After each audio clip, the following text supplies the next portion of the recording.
The hardest part about it being entrepreneur is the fact that you need to understand you're going to lose people.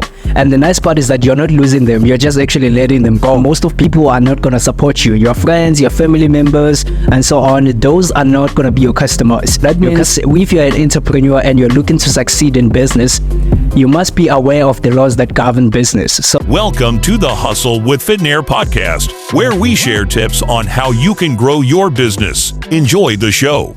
ladies and gentlemen, welcome to another episode. Today we're about to have an amazing session where we're actually going to be talking about an amazing subject. We're going to talk about hustling, ladies and gentlemen. Otherwise, baby, how you doing? I'm good, just tired. When I'm good. What's happening? Why are you tired early in the morning? Yes, I don't know. I don't know. But I'm just tired. Otherwise, how was your Valentine? Oh, my Valentine was nice, so that's perfect. You enjoyed it? Yeah, a lot. Can see. Maybe you need to stand up and do some jumping jacks so you can actually have some energy. What do you think? No, man, it's fine. I'm back. Just like that. I'm back. Okay. What do you have for us? What do you have for us today? I just have a few questions about business side, hustling side. Okay. So I think they're gonna be helpful questions. Surely they will help someone out there, right? Yeah, I believe so. Okay, cool. Let's have a conversation. Okay, so the first question I would like us to start with is, how do you define success? Okay, I think success is a different definition for everyone, right? But for me, it's actually having to actually think abundantly. Having to actually think that there's enough for everyone and always knowing that there's always more that I can do. That would be a best definition, because I think a lot of people, when they actually reach a certain age in life, they stop dreaming. They stop seeing themselves being able to stay healthy, achieve this and that, have an amazing family and still like that. So having to actually have such a mindset, I'd say I would be successful. Just imagine me being 50 years and still think that I can still be able to drive a Ferrari or fast car or a sport car. That's literally success. But second thing is also having to have a well-connected family. You understand? Having to have a family that I know they love me, I can count on, we can actually have the emotional support for each other. That would be success. But the last one would be happiness. Because I believe if you have accomplished anything you want in life and you are still unhappy, that's not success. We cannot consider it to be successful. But you can still buy happiness. No, you can't buy happiness. Like, how do you mean? What do you mean? I say money can buy happiness. So if I have all the money and then I have to travel to Dubai anytime I want, so I won't be happy. Do they say money can buy happiness, or they say money can buy happiness? What do they say? Can't buy. What do they say? But money can't buy happiness. No, they say money can't buy happiness. Yeah. But money can buy happiness. Because just having to wake up and decide, okay, I'm going to Dubai. That won't make me happy. Okay, no, today I'm going to Thailand. That won't make me happy.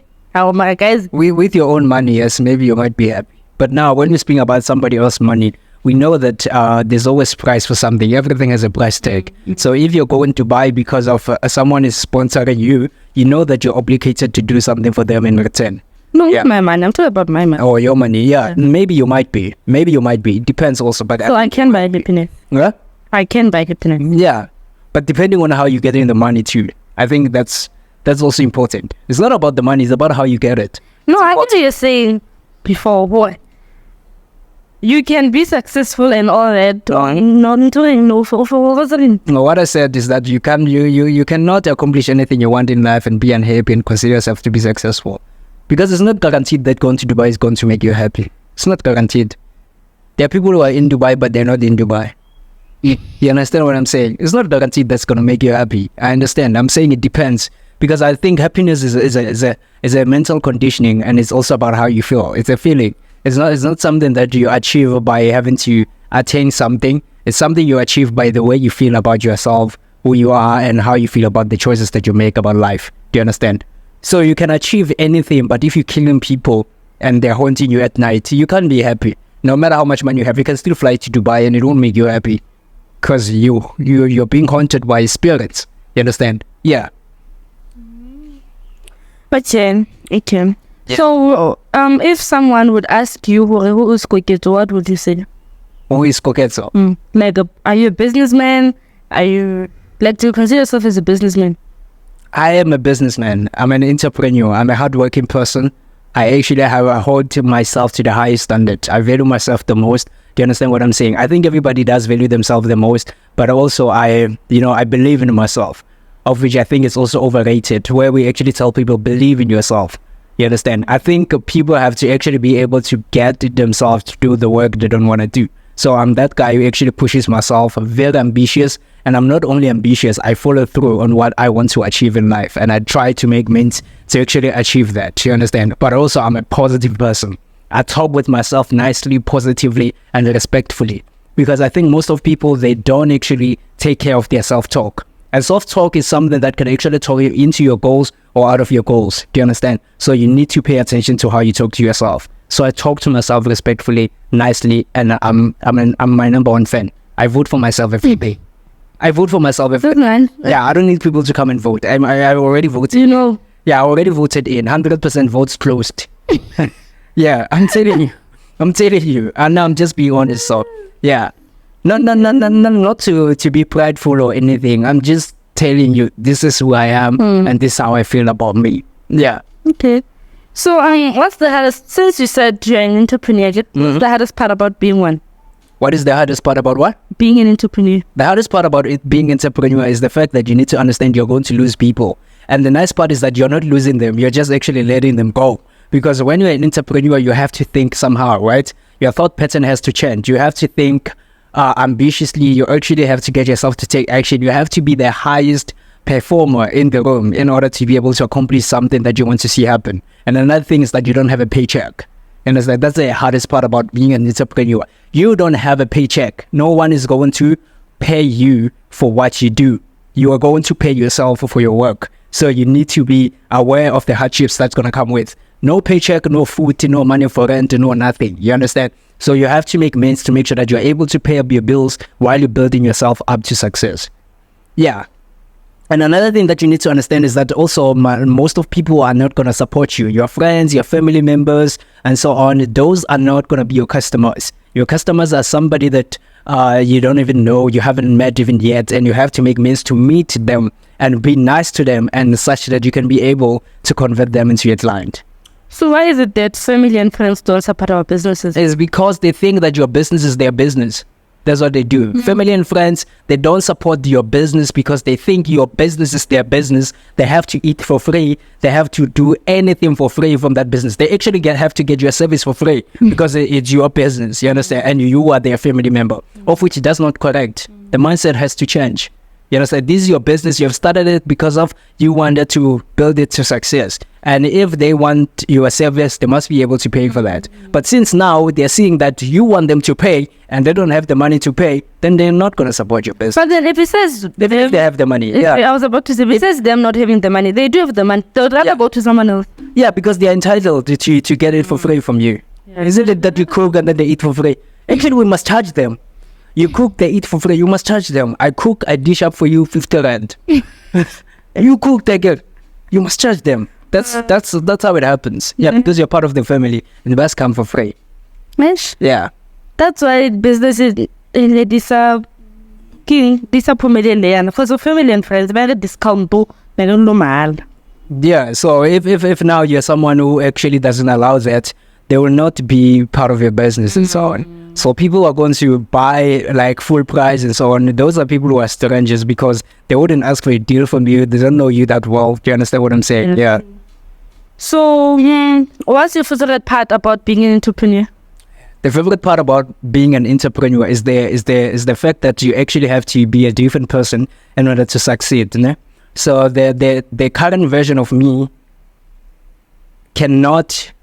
is not the version that a millionaire in me needs. Do you understand? This current version of me, the millionaire me doesn't need this version because this version is inferior to the goal that I'm trying to achieve. Do you understand? So in order to achieve a certain level of success in entrepreneurship, you need to be a different, evolved human being, such that it means you need to continue to grow. You need to continue to learn. You need to continue to encounter challenges that you can be able to solve. Because an entrepreneur, do you know what's the definition of entrepreneur? And someone who's able to solve problems and actually progress in a very hard situations. Someone is able to find solution, evolve, and be able to succeed in a very hardship situations. What did you think? It was just about you Are you selling something? No, that's not entrepreneurship. That's selling something. Exactly what you're saying. It's selling something. Yeah, it's selling something. An entrepreneur is someone who can actually be able to succeed under any hard situations, be able to provide solutions. An entrepreneur, they actually invented their products based on their social problems that they see people encounter, right? If you now like you're a lady and then you have a menstrual cycle, blah blah blah, and then we see that like blood just comes out and so on, we go and invent a pad. So we're solving your problem and then we make money. And then another best place to find where you can actually invent products or come up with solutions is with yourself, right? If you see that you can't sleep at night, you only sleep 2 hours and then that's it, you can invent something that makes you sleep the whole 7 hours, and then you find that there's many other people who can't sleep, and then from there, that's your business. So that's what entrepreneur is a solution giver, someone who makes solutions. So the nice part about an entrepreneur is having to actually evolve into a very best version of yourself, become someone different, and become someone powerful. I think entrepreneurs are powerful because they make decisions for you. Your phone, if the iPhone doesn't design a new phone, you will be stuck with the last version of it until they design a new one, and then you go buy it. They determine your life after all. Yeah. Yeah. Mm-hmm. That's awesome. Yeah. So, okay, so now what have been your biggest learning experience in running a business? My biggest learning experience in running a business is that you need to understand that there's laws that govern how business run or that govern the universe on its own. Everything is a percentage of everything. We have what we call the law of averages, which simply meaning if I go out there and speak with 10 people, maybe 2 of them, they are going to purchase my product. Né? If I go speak with 100, maybe 20 of them, they can actually listen to me or take a look at my product. Maybe 2 of them or 5 of them, they can actually buy my product. So that means if you're an entrepreneur and you're looking to succeed in business, you must be aware of the laws that govern business. So you must be able to learn those laws, be able to know that your relationship with the customer comes first before the sale. Né? So before you could actually sell to somebody, you must have a good relationship with them. They must be able to trust you. They must know that you have their best interest at heart, not the heart that you just want to have the money or you just want to make the money and so on. So it's more like that. You need to learn. Everything is a percentage of everything. So if you want to improve your sales, you need to actually meet a lot more people and introduce your business to a lot more people such that you can actually have more clients. Yeah, that's one thing that I've learned the hardest way actually, and I think everybody else should be aware of this if business is what they want to go into. Okay. So who's your role model when it comes to like the business side? We can have more than 2 or 3 business role models. Mm-hmm. And so when in the business side, who's your role model? My role model is Grant Cardone. The reason why is because he's a well-established old guy right now. He's old, he's in his 50s, but I love his storyline based on the fact that he's been distracted, he's been stressed, he's been frustrated.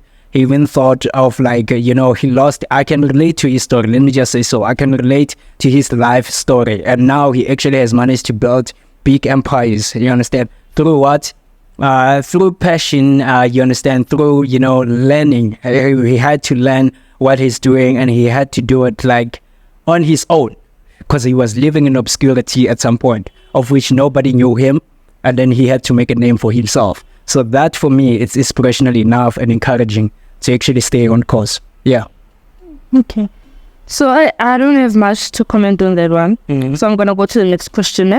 So the next question is, what makes a good leader?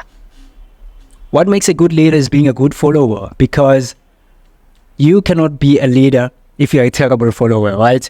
So that means you must be able to take instruction, you must be able to implement instruction, and you must be able to produce results from that. And also you must be able to judge something properly or thoroughly. You know what makes a very good or great leadership is being able to predict the future too. You must be able to tell what's going to happen in the future. You understand? Like right now, there's so many people who actually predict. I'm talking about leaders who are able to predict what's going to be happening in 2030. They can predict that, and such that they can be able to prepare themselves for 2030 in advance. Do you understand? When 2030 comes here and they be like, voila, I told you, this is what happened. Do you understand? But also, what makes the greatest of leaders also is having a vision. And having to actually be able to bring people to your vision and to be able to see what you see in the future. Because if you're a leader and you have no vision, you're actually leading people nowhere, right? So as a leader, you must have a vision. No, this is where I want to go. This is the direction we're heading to, and this is the steps that we're going to take to get there. Let's go. People can follow you like that. But the most important one is to be a leader, you must be a good follower also. But then, you know, like there are this personal trainers who like don't look fit, but they're personal trainers. Got like papers, you know, qualifications. So they're not good leaders. Because we're not going to I want to get in shape. But firstly, he's not in shape, but he can tell you that I'll make you get in shape. So... No, one thing that I need people to understand is that leadership, it's a verb, yeah? Leadership is a verb, not a noun. Because there's a leaders by position, right? I can put you to be a leader in a business because of is your position. You have the papers to be a leader. But there can be a leader who actually doesn't have the papers, but is a leader to actually take that business to the next level. Do you understand? So having to be a leader because of you are qualified by your paper to be a leader doesn't make you a leader. Because a leadership is a role that you have to play. You understand? When they say there's 1, 2, 3 happening in the company or in the business, you must be able to show up as a leader, bring the solution. You understand? Bring the perspective. Be like, okay, this is what we're going to do to move from here to there. This is what I'm going to organize. This is the people that I'm going to put together in order to move. Someone is a leader because of their position. All they do is manage. That's where there's no growth. But people now, they're forced to follow you because you're a leader.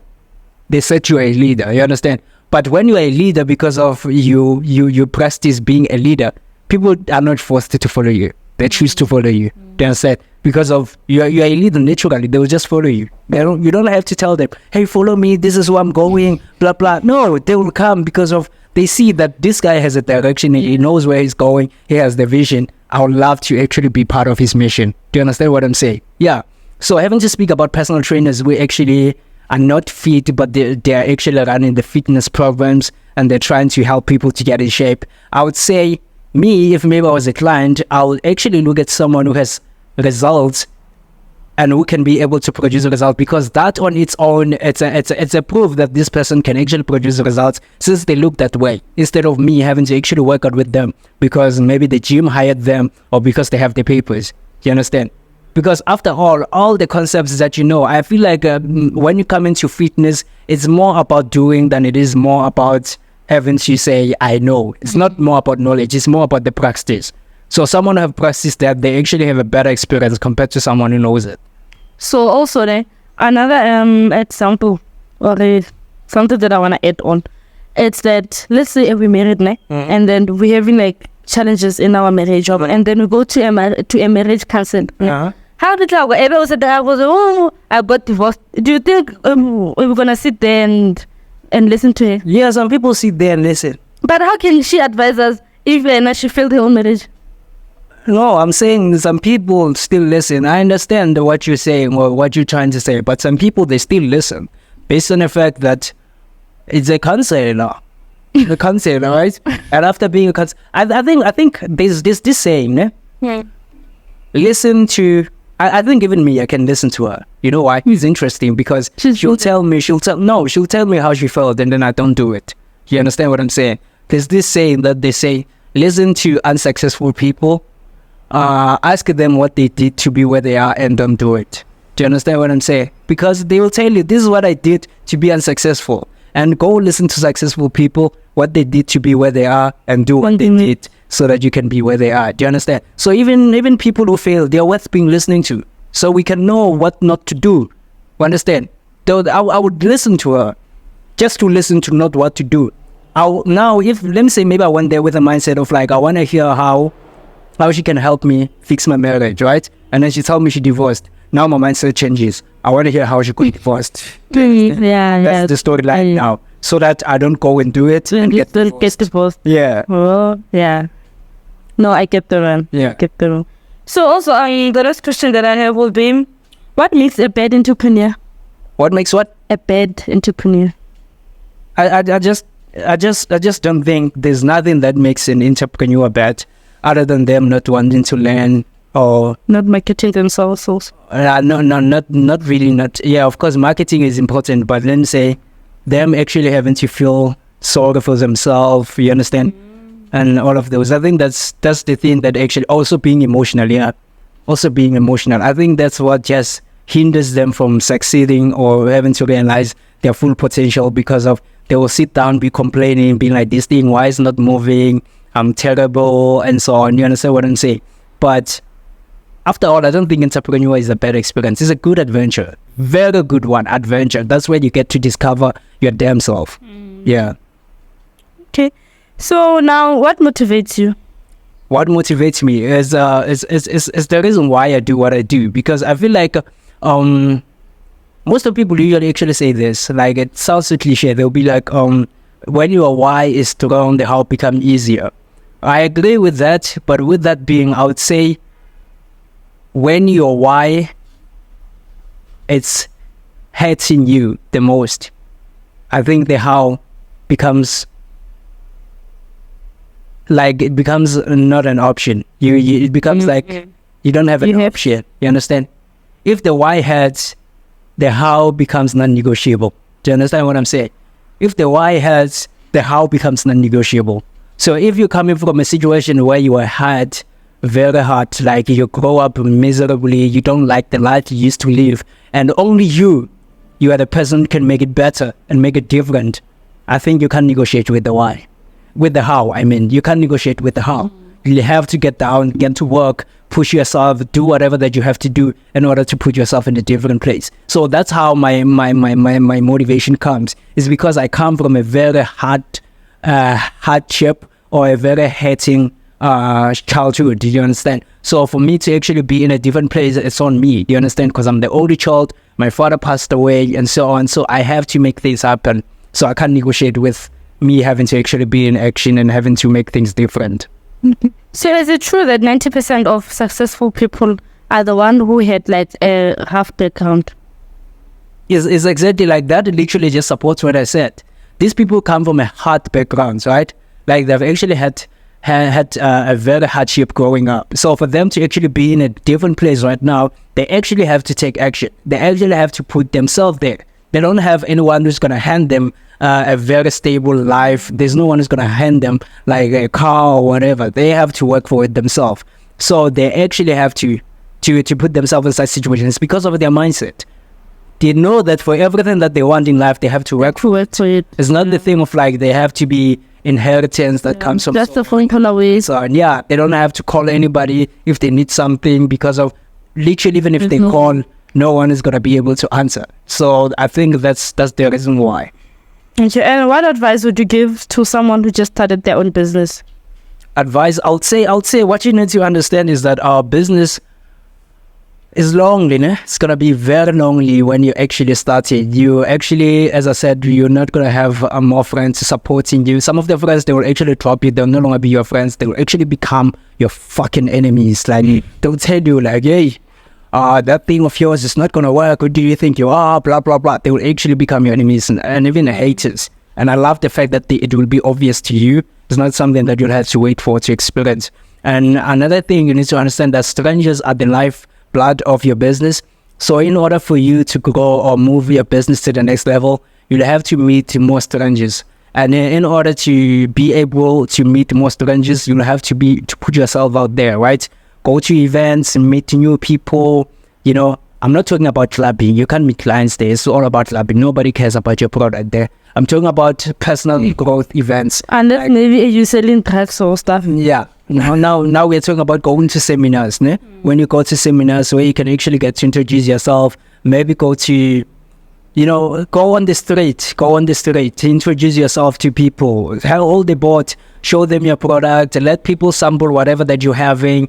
And then I think that way you can actually be able to build your client base. But another thing was to learn how to use social media.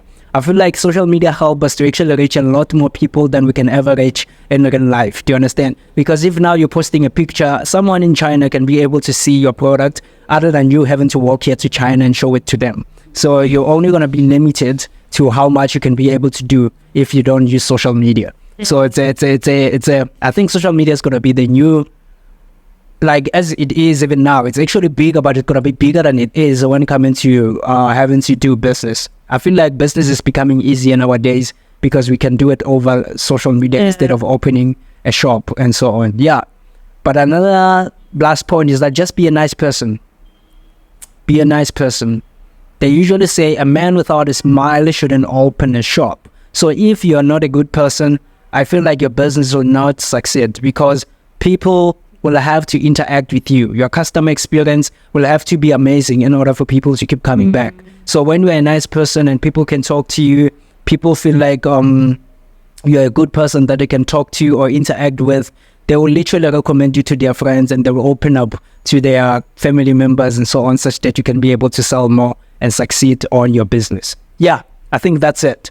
Yeah, also me, that's it. Okay, ladies and gentlemen, there you have it. That is the best interview that I've ever had. I literally enjoyed it myself. I hope these tips that I dropped in this video, they tell you how you can actually be able to take your business to the next level, and they're actually able to help you. But otherwise, don't forget to subscribe to me, your boy Cooking, and this is your girl Floy. Make sure you subscribe to us and you keep on coming to this channel, because we're gonna be dropping more tips. But before I forget, make sure you drop your questions in the comment section. Tell us which topic you want to see us cover next, and make sure you stay amazing. See you on the next episode. Peace.